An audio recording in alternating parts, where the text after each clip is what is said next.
checking out Will's Ways to Weight Loss and other fitness tips. Today, talking about one of the questions that is most asked to personal trainers and fitness people in the industry is cardio before or after weights. Now, there's a couple things you have to understand with this. Is like everything, and like with a generic question like this, it has to depend on your goals. So a lot of people would say that if you are looking for fat burn, you should be doing cardio after your weights. The reasoning for that, and I'm not necessarily saying it's true, and I'll explain why. The reasoning for that is because they say that weightlifting being usually such a short time of duration under stress, a duration of actual exercise, usually a set of weightlifting lasts anywhere from 2 to 30 seconds, that the form of fuel that your body uses is glycogen, which is stored in your muscles. So the theory behind it is that when you're doing weightlifting, you will use up the glycogen stores in your muscles. Therefore, when you move on to cardio after the weights, your body will have depleted the glycogen stores and all you will be burning is fat. Now, the thing about this and why this is a bit of a myth is that because with weight training, you are obviously taking rests between sets. So at that time when you're resting and when you're breathing and when you're relaxing, your body can clear out the lactic acid if there's been any buildup, and you can also, your body is replenishing the glycogen stores. So by the time you get to the cardio, if you've been resting normally, and unless you're doing something like CrossFit, which is weight training cardio, it's essentially cross training, you are going to have replenished your glycogen stores. So going on to cardio after that doesn't really have a ton of benefits, and it's not before or after. That depends on what fuel your body is using. It comes down to intensity.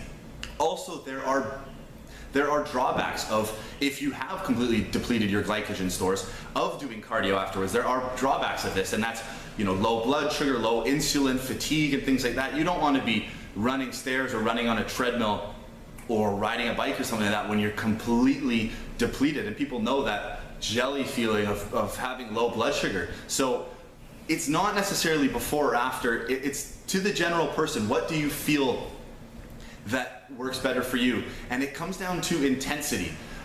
But I would say that if you are looking to put on muscle and you're still looking to keep your body fat percentage low, I would suggest, if you're lifting heavy, to do weights before cardio.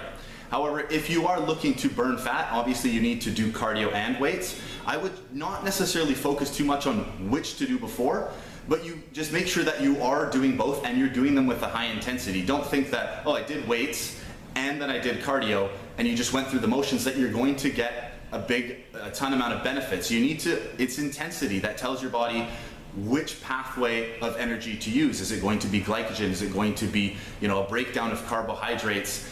That sort of thing. So don't focus so much on before or after. And also, you can do them at the same time. You can do weights and then do, a little bit on the bike, back to some weights, or you can do working different muscles in the weight room with very little rest, which is going to be essentially weight training and cardio at the same time. So don't focus too much on which before, which after, unless you're trying to put on a serious amount of muscle. Then in that respect, I would say do weights first.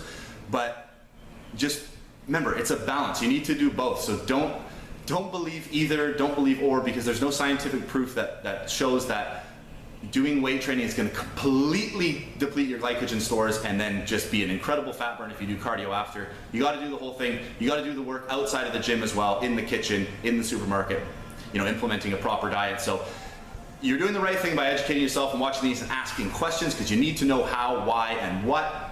So click subscribe to watch more of these and stay in tune with more Will's Ways to Weight Loss videos. Also click above on the Fitness Travel Freedom words if you want to get in touch with me and kind of learn about what it is I do in the Fitness Travel Freedom team. So thanks for watching this, guys. Again, subscribe to Will's Ways to Weight Loss. I'll talk to you soon.